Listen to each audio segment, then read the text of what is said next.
Hello everyone, I am Jagveer, chemistry faculty at competition.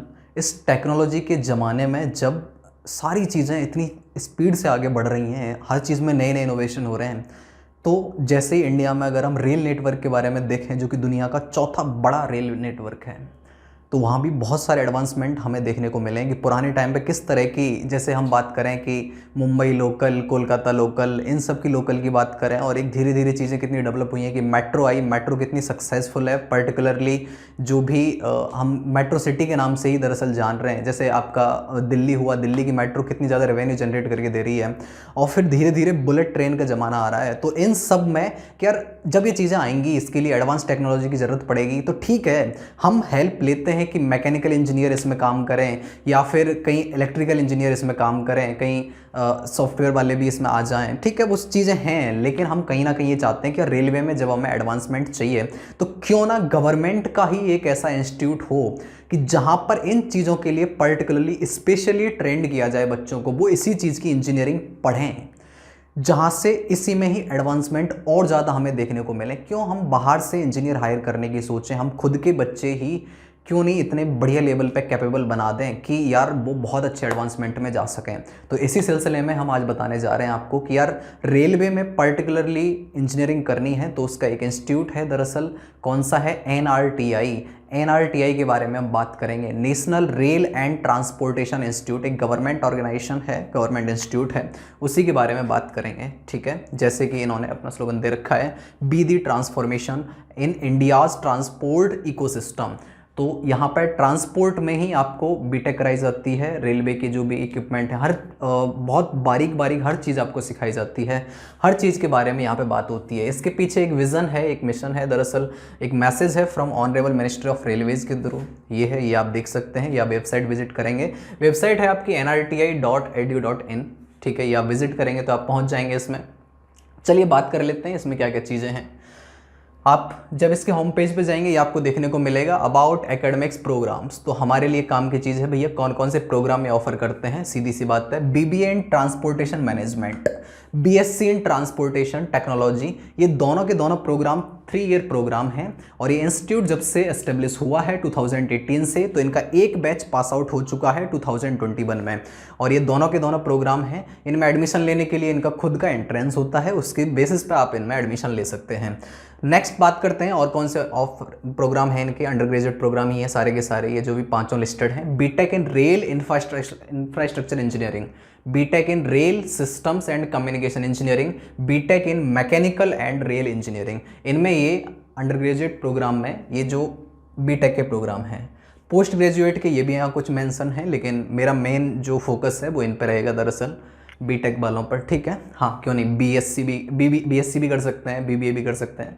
अच्छा, जैसे मान लो कि मैं कोई एक सिस्टम चुन लेता हूँ इनमें से, मेरे को मैकेनिकल एंड रेल इंजीनियरिंग में अगर बीटेक करनी है, मैं आ गया जी, क्लिक कर लिया। अब इसके बारे में सब कुछ है कि यार इसमें हम क्या चीज़ें सीखेंगे। ये प्रोग्राम है मैकेनिकल एंड रेल इंजीनियरिंग, ये कौन से इंस्टीट्यूट में होगा, बेसिकली जमालपुर। ठीक है, करिकुलम क्या है, हम इसमें क्या सीखने वाले हैं, फाउंडेशन कोर्स कौन कौन से, ये चीज़ें फाउंडेशन कोर्स की हैं।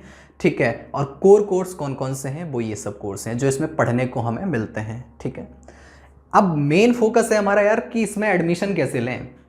सर एडमिशन के लिए एलिजिबिलिटी क्या है, 10+2 with physics chemistry and maths, और एज 25 से कम होनी चाहिए। ऑब्वियसली कम होती है सबकी, है ना, इसके बाद तो कोई क्यों ही बीटेक करेगा। फिर एंट्रेंस की बात करें तो एंट्रेंस ये लास्ट अपडेट किया हुआ है इन्होंने, क्योंकि जो लास्ट एकेडमिक सेशन था आपका, लास्ट एकेडमिक ईयर था, उसके लिए था, वहाँ पे इन्होंने जेई मेन 2021 के स्कोर के बेस पर ही इनको एडमिट किया था। इन तीनों तरह की बीटेक कराने के लिए एलिजिबल माना था। ठीक है, और फीस इसकी थोड़ी सी महंगी है, 2,31,000 पर ईयर है। और कंप्लीट फीस ब्रेकअप आपको देखना है तो वो आपको देखने को मिल जाएगा। ठीक है यार, कि कंप्लीट फीस ब्रेकअप का क्या मतलब है कि यार किस तरह की ट्यूशन फ़ी है और कुछ कॉशन मनी डिपॉजिट कराते हैं, वो सब है। ठीक है, ये इंडिविजुअली ये इस तरीके से तोड़ रखा है इन्होंने, है ना। ठीक है, अब इसमें वो चीज़ एक बार चेक करनी पड़ेगी। ये देखिए आप, कि कुछ फाइनेंशियल एड के बारे में इन्होंने बताया हुआ है, और ये डिपेंड करती है कि फैमिली की ग्रॉस इनकम क्या है आपकी, वो देख लीजिए। यार ग्रॉस फैमिली इनकम मतलब पेरेंट्स की इनकम, मम्मी पापा की इनकम मिला के, ठीक है। ग्रॉस फैमिली इनकम अगर आपकी 1 लाख से कम है तो ट्यूशन फी जो आपकी 100% वेव ऑफ हो जाएगी, और हॉस्टल फी भी आपकी 50% कम हो जाएगी, ठीक है। और जिनकी 1 लाख से 3 लाख है उनके लिए भी फ़ायदा है, 50% ये ऑफ और ये 25%। तो अब देख लो यार, फीस अगर असली तो ट्यूशन फ़ी होती है तो ये 100% ऑफ है, ठीक है। और हॉस्टल फ़ी आपकी जो 36,000 इसमें से 18 ख़त्म, तो ये कितनी सी निकल के आ गई, है ना। क्लियर है बात। और ऐसे ही बीटेक प्रोग्राम में भी देख लीजिए, 1,32,000 है ट्यूशन फ़ी, इसमें से ये 100% ख़त्म, ये पूरी ख़त्म, कंप्लीटली ख़त्म, ठीक है। जिनके लिए 1 लाख से कम जिनके पेरेंट्स की इनकम है, और तो यार वो ऑब्वियसली है ना, वो होना भी चाहिए एक तरीके से। तो मैं इस चीज़ को बहुत सही है, ये कोई दिक्कत नहीं है। और दूसरी बात क्या है, जो तुम्हारी हॉस्टल फ़ीस है, हॉस्टल फ़ीस 36,000 है, तो ये भी 50% ऑफ, ठीक है। तो देख लो 1 लाख के अंदर अंदर 1 साल की, और ये सब मैस में रहना खाना सब कुछ है इसमें यार। ये जो पूरी लिखते हैं ना, ये देखो मैस एडवांस भी सब कुछ, और ये मैस एडवांस का मतलब है ये जमा होता है, बाद में आपको मिल जाता है, ठीक है। मतलब जितना डिडक्ट होगा उसके बाद में जो भी बचेगा वो मिल जाएगा, ठीक है।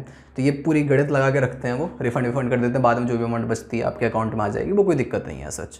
तो ये समझ गए आप, इस पॉइंट को बहुत अच्छे से देख लेना, ठीक है। फाइनेंशियल एड वाले को ये हाईलाइट भी कर रखा है इन्होंने रेड कलर से बहुत अच्छी तरीके से। ये बात क्लियर हो गई, ये पॉइंट सारे क्लियर, ठीक है। अच्छा हम वापस आ जाते हैं जहाँ थे हम, यहीं थे।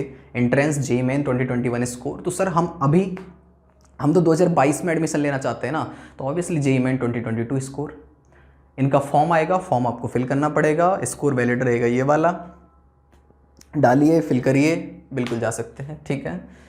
अब उसके बाद में आ जाते हैं कि यार मेन चीज़ें जिस कॉलेज में जा रहे हैं, इन चीज़ों को पढ़ने जा रहे हैं, सीखने जा रहे हैं, फिर अल्टीमेटली क्या प्लेसमेंट तो मेन मोटिव है ही ना, तो प्लेसमेंट की तरफ आ जाते हैं यार।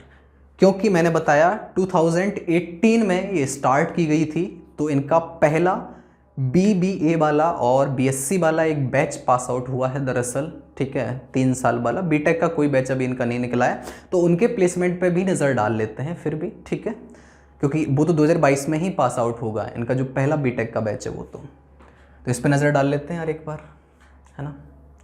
देखो कौन कौन सी कंपनी, कौन कौन से रिक्रूटर थे आपके, देख लीजिए। अच्छी अच्छी कंपनियां हैं, आदित्य बिरला ग्रुप है ना, अल्ट्राटेक है, ये सीमेंस, रिलायंस, अडानी, डिलीवरी, है ना, और Hindustan Unilever, Mahindra, KEC international, L&T, ठीक है, ये इस तरीके की। ये तो और बात क्या है दरअसल कि नंबर ऑफ़ स्टूडेंट का जो इनटेक है दरअसल इनके पास में कम ही है ना। इसी वजह से जो अपॉर्चुनिटी है जो है, इनके बच्चों का प्लेसमेंट जो है वो सही है, सेटिस्फैक्ट्री है, आराम से आज के टाइम पे एक बढ़िया बैकअप ऑप्शन के रूप में आप ले सकते हो इसको, ठीक है।